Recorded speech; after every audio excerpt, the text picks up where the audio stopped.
Kaleshwaram the most beautifully designed project. దీనికి 3 సోర్సులు ఉంటాయి. ప్రపంచంలో ఏ ప్రాజెక్ట్కైనా ఒక సోర్స్ ఉంటుంది, but Kaleshwaram has got 3 sources.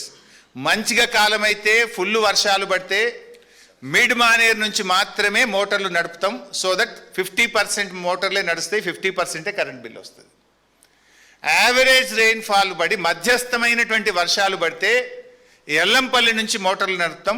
దాదాపు 60-70% మాత్రమే మోటార్లు నడుస్తాయి, కరెంట్ బిల్ వస్తుంది. కరువు వచ్చినప్పుడు ఎక్కడ నీళ్లు లేనప్పుడు ఉండేది మేడిగడ్డ, అక్కడి నుంచి మోటార్లు ఆన్ చేస్తే 100% సిస్టమ్ పనిచేస్తుంది. గత 2 సంవత్సరాలు యావరేజ్ అబో యావరేజ్ ఉన్నాయి కనుక పైన సిస్టమ్ నడిపినావు కాళేశ్వరంది. భువనగిరి యాదాద్రికి కూడా నీళ్ళు ఇచ్చినాం. భువనగిరి యాదాద్రిలో కూడా కాళేశ్వరం నీళ్ళతోనే పంటలు పండినాయి. నువ్వు అది లేదు అని ఒక పచ్చి అబద్ధాన్ని పదే పదే ప్రచారం చేస్తావు. Even in this 10%, Kannepalli pump house, Sundilla pump house, Annaram pump house 3 are intact. ఈ 3 బ్యారేజీల్లో మేడిగడ్డలో 85 పియర్స్, అన్నారంలో 66 పియర్స్, సుందిల్లలో 74 పియర్స్.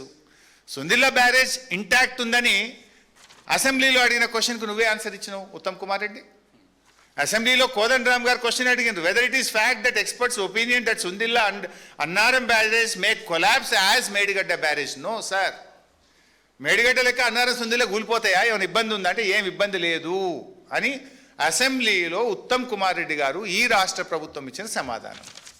ఇదే ఉత్తమ్ కుమార్ రెడ్డి గారు తుమ్మిడిహట్టి టు సుందిల్లా, ఇది నీ స్టేట్మెంట్, ఇది నా స్టోరీ కాదు, ఇది మీ కాంగ్రెస్ పేపరే, వెలుగు పేపరు. తుమ్మిడిహట్టి టు సుందిల్లా. మరి సుందిల్ల కూలేపోతే సుందిల్లకు నువ్వు ఎందుకు తెస్తున్నావు నీళ్ళు? కూలేపోతే అది పనికే రాకపోతే సుందిల్లకు నీళ్ళు తెస్తాను ఎట్లా నువ్వు? It is intact.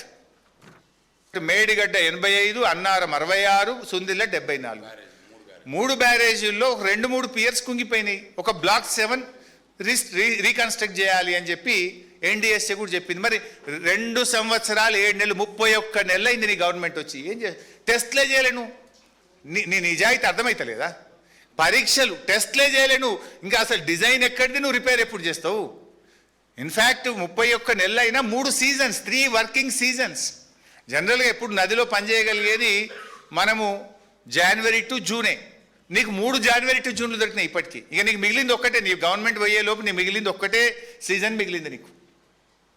ఇప్పటికి నువ్వు పరీక్షలే చేయలే, టెస్ట్లే చేయలే. నువ్వు టెస్ట్లు పూర్తి కావాలి, డిజైన్ కావాలి, దాన్ని పని చేయాలి. అంటే నీకు చేసే ఉద్దేశం లేదు అనేటువంటిది అలా రాష్ట్ర ప్రజలు అర్థం చేసుకుంటా ఉన్నారు. సో 1,00,000 కోట్లు కొట్టుడు పోయింది అనేది కూడా పిచ్చి వాదన. నీ మామగారు చెప్పిండ్రు, జరిగింది 87,000 కోట్లు.